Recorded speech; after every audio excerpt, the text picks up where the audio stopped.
नाच गा रहा था तो उधर से एकादमक से आया लगा रहे दूसर बजकर बाजा बजाता है। औरंगाबाद एसपी और नवादा एसपी और रोहतास में जो रचना पासवान का मामला हुआ, उस मामले में तीनों एसपी साहब को, रोहतास एसपी साहब को मैं अपने तरफ से 3 दिन का समय देता हूं। अगर 22 तारीख तक इन तीनों मामले में अगर अपराधियों की गिरफ्तारी नहीं होती है तो तीनों जिला का भीम आर्मी चक्का जाम करेगी। डीएम और एसपी साहब को कार्यालय में हम लोग शांति से बैठने नहीं देंगे। वो शहर इतना औकात है, बाजा बजाएगा चाहे नाचेगा, वो देर मारे लगा है हम लोग के। बिहार में भूमिहारों का आतंक दलितों पे, दुसाधों पे, चमारों पे बढ़ गया है। जातिवादी भूमिहारों ने घुस करके होली के दिन महादलित परिवार की महिलाओं पे, युवाओं पे और बुजुर्गों पे इतनी बेरहमी से मारपीट किया कि वो सारे लोग चोटिल और घायल हैं। एसपी साहब से बात हो रही है?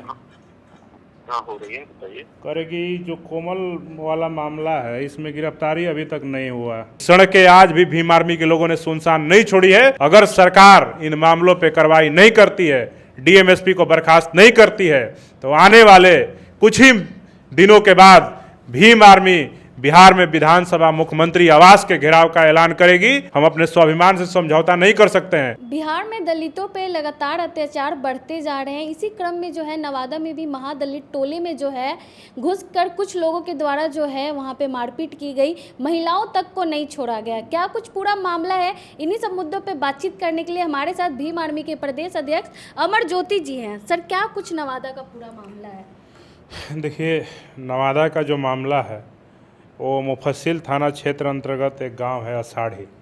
वहाँ पे 50 की संख्या में जातिवादी भूमिहारों ने घुस करके होली के दिन वहाँ पे महादलित परिवार की महिलाओं पे, युवाओं पे और बुजुर्गों पे इतनी बेरहमी से मारपीट किया कि वो सारे लोग चोटिल और घायल हैं। जब ये मामला हुआ उस समय वहाँ के जो पीड़ित परिवार के लोग थे, उन लोगों ने भीम आर्मी से संपर्क किया, तो वहाँ पे हमारी भीम आर्मी की टीम, हमारे जिला अध्यक्ष खुद ही वहाँ पे गए और जा कर के पूरे मामले की जानकारी लिए और उनका एफआईआर रजिस्टर्ड करवाया और पुलिस प्रशासन से उस पर कार्रवाई करने की बात उन्होंने कहा है। मैंने भी खुद वहाँ पे पीड़ित परिवार के जो लोग हैं, मैंने भी वहाँ पे बात किया। सिर्फ एकमात्र घटना वहाँ पे नहीं है, इसके अलावा भी वारसिलीगंज थाना क्षेत्र में भी मुसहर समुदाय के लोगों पर हमला किया गया। और अभी मैं आज जब मैं इंटरव्यू दे रहा हूँ, आज भी मैंने एक वहाँ पे विक्रम कुमार नाम के, एक विक्रम पासवान नाम के एक छात्र था जो नवादा में रूम लेकर के तैयारी करता था, उसकी भी हत्या कर दी गई है। जबकि उसके हत्या को वहाँ के पुलिस के जो लोग हैं वो बता रहे हैं कि आत्महत्या है, लेकिन उसका जो शव पाया गया वो सीधे तौर पे जो दिखा रहा है कि सीलिंग में वो उसका गर्दन लटका हुआ है, लेकिन उसका पैर जो है ज़मीन से तकरीबन 1 फीट तक टच कर रहा है, यानी कि पैर उसका मुड़ा हुआ है। तो ये सीधे तौर पे ये जो मामला नवादा में लगातार बढ़ा हुआ है, नवादा के साथ साथ पूरे बिहार में जिस प्रकार से आज एक और घटना है कि एक मलिक यानी डोम समाज के एक युवा की हत्या सुपौल जिले में कर दी गई, प्रतापगंज थाना क्षेत्र के अंतर्गत। अभी मैं आज ही की घटना बता रहा हूँ कि आज सुबह 10 बजे एक रंजीत पासवान, जिसका नाम था, औरंगाबाद ज़िले में ही उसकी गोली मार करके 35 वर्षीय युवक की हत्या कर दी गई। उसके बाद आपके औरंगाबाद में दूसरा मामला जो अभी पूरे बिहार में मामला चल रहा है कि लोजपा के नेता और पूर्व विधानसभा प्रत्याशी, उसके प्रदेश महासचिव जिसका नाम मनोज सिंह है, उसके बेटे ने एक पासवान समाज की बेटी कोमल पासवान के ऊपर गाड़ी चढ़ा करके उसकी हत्या कर दी। रोहतास जिला में जाते हैं तो रोहतास में रचना पासवान का आँख, कान, पेट तमाम उसको चीर करके हत्या कर दिया गया। वहीं पे रितेश रविदास की हत्या कर दी गई। और इस प्रकार की घटनाएं लगातार बिहार में सिर्फ और सिर्फ होली के आगे 2 दिन और 2 दिन पीछे का मामला है। आपके नौबतपुर में यादव समाज पे भूमिहारों ने हमला कर दिया। ये सीधे तौर पे जो घटनाएं हैं दिखा रही कि बिहार में सुशासन का राज नहीं है। नीतीश कुमार जी अचेता अवस्था में हैं, उनको दिख भी नहीं रहा है कि बिहार में क्या हो रहा है, क्या चल रहा है, किसकी हत्या हो रही है, किसका बलात्कार हो रहा है, किसके ऊपर गाड़ी चढ़ाया जा रहा है, कहाँ पे जातिवादियों के द्वारा हमले किए जा रहे हैं। तो मुझे ऐसा लगता है कि बिहार में शासन व्यवस्था खत्म हो चुकी है और यहाँ पे जो जातिवादी गुंडे हैं, जितने भी घटना को अंजाम दिए हैं, वो सारे के सारे जो गुंडे हैं वो अपर कास्ट सवर्ण समुदाय के लोग हैं और उन लोगों ने इस प्रकार से दलितों पर जिस तरह से बेरहमी से कहर ढाया है, इससे सीधे प्रतीत होता है कि अभी हाल ही में बिहार के मुख्यमंत्री नीतीश कुमार ने बिहार के एक डीजीपी को उन्होंने नियुक्त किया है जो कि अपर कास्ट के भूमिहार जाति से आते हैं। और हमको लगता है कि जिस दिन से डीजीपी भूमिहार जाति से बिहार में बने हैं, बिहार में भूमिहारों का आतंक दलितों पे, दुसाधों पे, चमारों पे, यादवों पे और तमाम जो दलित, आदिवासी, पिछड़े समुदाय के लोग हैं उनके ऊपर बढ़ गया है। तो ये सीधे तौर पे कानून व्यवस्था के खत्म होने का परिचायक है। मैं मांग करता हूं कि बिहार के मुख्यमंत्री नीतीश कुमार, अगर आपसे सत्ता नहीं संभल रहा है तो आप इस्तीफा दे दीजिए, और नहीं अगर आप जिद पे अड़े हैं कि हमको 20 वर्ष कंप्लीट करके ही सत्ता से हटना है, तो मैं ये मांग करता हूं कि जिस प्रकार से उत्तर प्रदेश ने जब बहन जी सत्ता में आई थी तो उन्होंने अपराध को नियंत्रण करने के लिए एक साथ 1.5 लाख अपराधियों को जेल में भेजने का काम किया था, उसी प्रकार मैं मांग करता हूं कि बिहार के मुख्यमंत्री नीतीश कुमार जी बिहार के सभी 38 जिलों में जितने भी थाने हैं, जो भी थाने के अंतर्गत कोई भी अपराधी असलहा लिए पकड़ाया हो, वांछित हो, फरार हो, कोई भी अपराधी जिसके ऊपर इस प्रकार का कोई मामला हो, जो कट्टा लेते पकड़ाया हो, हत्या करते पकड़ाया हो, बलात्कार करते पकड़ाया हो, किसी का शोषण करते पकड़ाया हो, अत्याचार करते पकड़ाया हो, उन सबको चिन्हित करके हर थाना क्षेत्र से तकरीबन अगर 25-30 लोगों को ही पकड़ करके पुलिस एक बार में पूरे बिहार से अगर 1 लाख अपराधियों के साथ एक साथ जब जेल भेजने का काम करेगी,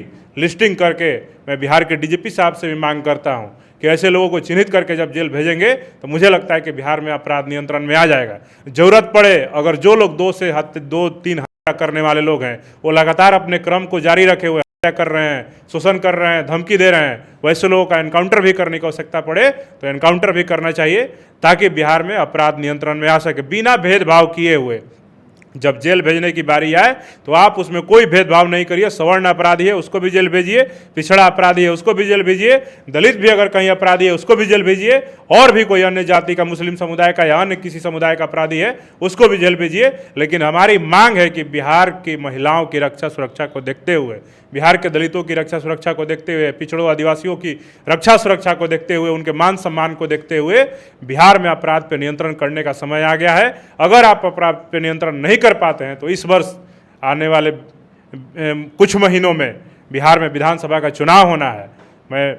मुझे ऐसा लगता है कि अगर अपराध का क्रम लगातार सिलसिलेवार जारी रहा तो बिहार की जनता मुख्यमंत्री नीतीश कुमार जी को ये आखिरी पारी बना करके छोड़ेगी और इनको सत्ता से हमेशा के लिए बेदखल कर देगी। लेकिन नवादा में भी कोई कार्रवाई नहीं हुई अभी तक। कई मामले, किसी मामले में कार्रवाई नहीं हो रही है। नवादा की जो दोनों घटनाएं मैंने बताया, अषाढ़ी का मामला हो या सिरदला थाना क्षेत्र अंतर्गत जो बभनी गांव के जो छात्र था उसकी हत्या का मामला हो, रोहतास में रचना पासवान की हत्या का मामला हो, या फिर औरंगाबाद में कोमल पासवान की हत्या का मामला हो, या आज हुए रंजीत पासवान की हत्या का मामला हो, या प्रतापगंज में जो डोम समुदाय के युवक की हत्या हुई उसकी हत्या की मामला हो, किसी मामले में गिरफ्तारी नहीं हो रही है।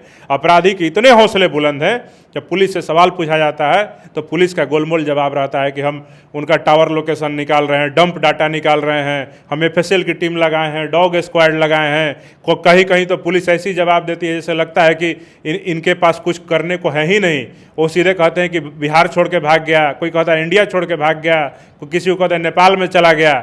लेकिन जैसे ही भीम आर्मी आंदोलन के लिए सड़कों पर उतरती है तो अपराधी पता नहीं कहां से सरेंडर कर देता है। तो ये सीधे तौर पे सवाल है, और पूरे बिहार के जो डीएम और एसपी हैं जिनके भी जिला में इस प्रकार की घटना हो रही है और उस घटना पे वो नियंत्रण लगातार नहीं कर पा रहे हैं, खास करके मैं बिहार के मुख्यमंत्री जी से मांग करूंगा कि रोहतास के डीएम और एसपी और औरंगाबाद के डीएम और एसपी को तत्काल प्रभाव से बर्खास्त किया जाना चाहिए, क्योंकि लगातार जिस प्रकार से रोहतास और औरंगाबाद में दलितों के ऊपर अत्याचार बढ़ा है ये कहीं से भी असहनीय है, और हम अपने समाज पे हो रहे शोषण, अत्याचार, अन्याय को बर्दाश्त नहीं कर सकते हैं, अपने लोगों को मरते हुए नहीं देख सकते हैं। उस पर कतई हम लोग समझौता करने के मूड में नहीं है।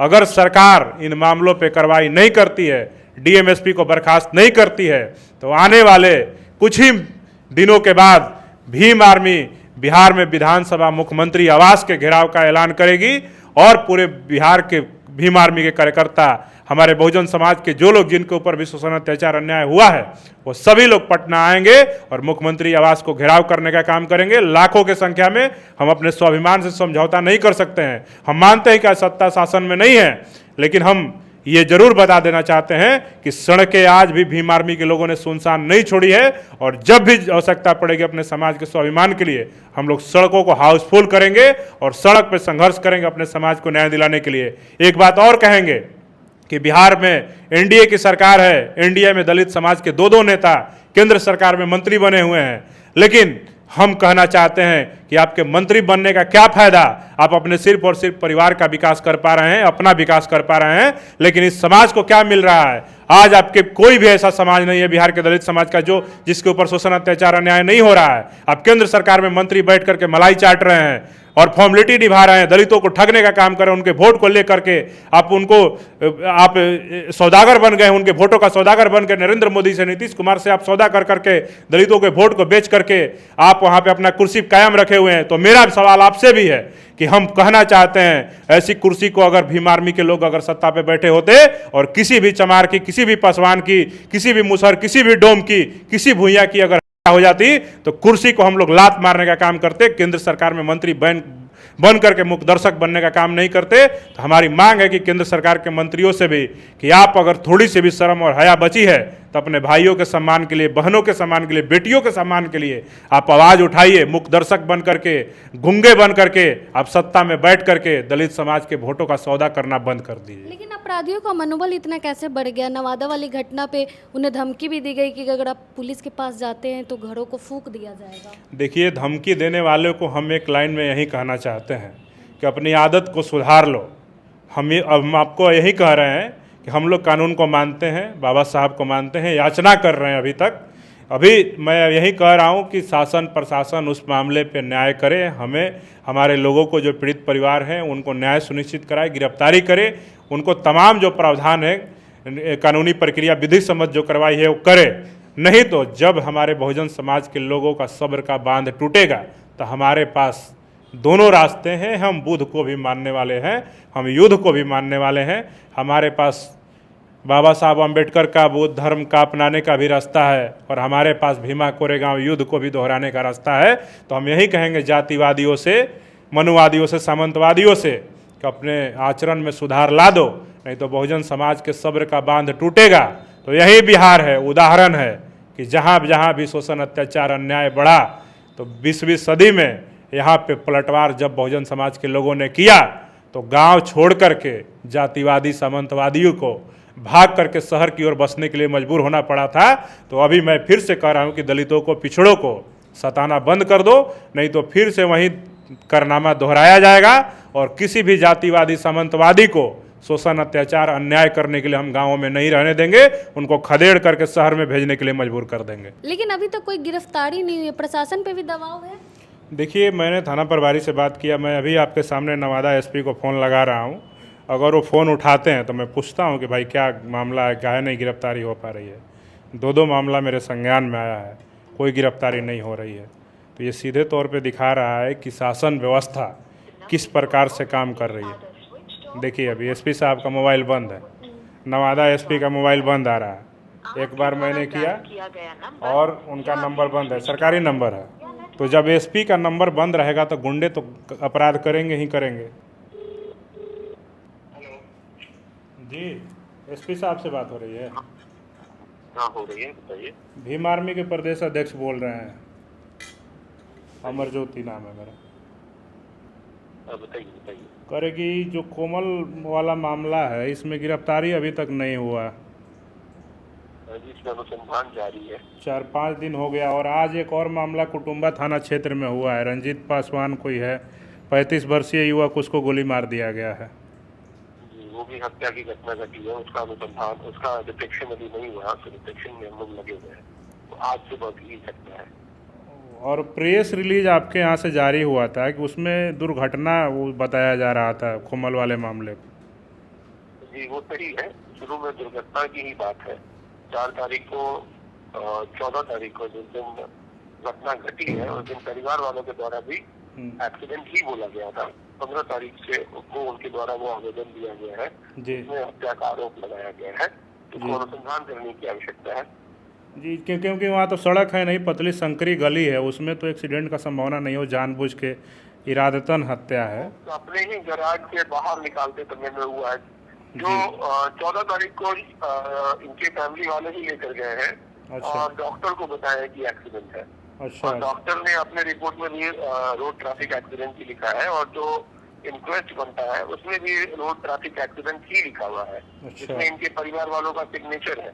अच्छा, लेकिन देखिए अभी जो आपके इन्वेस्टिगेशन ऑफिसर हैं उनको देख करके इसको जो भी त्रुटियां हुई हैं FIR करने में उसको सुधार को ठीक करवा लिया जाए।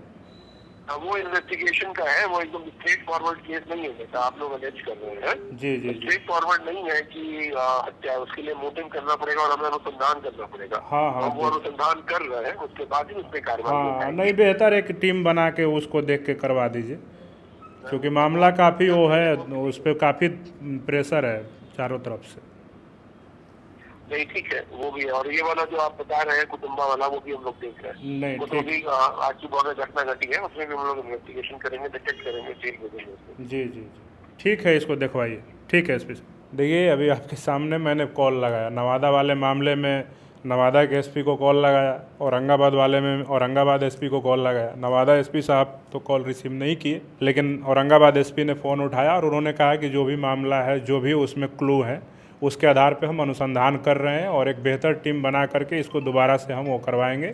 जो गलती से भूलवश उसमें जो एक्सीडेंट का मामला बताया गया था, दुर्घटना बताया गया था पुलिसिया प्रेस रिलीज में, उसको ठीक करने के लिए उन्होंने कहा है। उस परिवार से ही FIR लिखवाने में थोड़ी सी गलती इनका कहना है कि ऐसा हुआ है, तो SP साहब ने कहा है और जल्द ही उसमें वो कार्रवाई करेंगे। और कार्रवाई नहीं होगी तो हम तो अपने माध्यम से, आपके चैनल के माध्यम से, औरंगाबाद SP और नवादा SP और रोहतास में जो रचना पासवान का मामला हुआ, उस मामले में तीनों SP साहब को, रोहतास SP साहब को मैं अपने तरफ से 3 दिन का समय देता हूं। आज 19 तारीख है, अगर 22 तारीख तक इन तीनों मामले में अगर अपराधियों की गिरफ्तारी नहीं होती है, अपराधी आत्मसमर्पण नहीं करते हैं, तो तीनों जिला का भीम आर्मी चक्का जाम करेगी। DM और SP साहब को कार्यालय में हम लोग शांति से बैठने नहीं देंगे।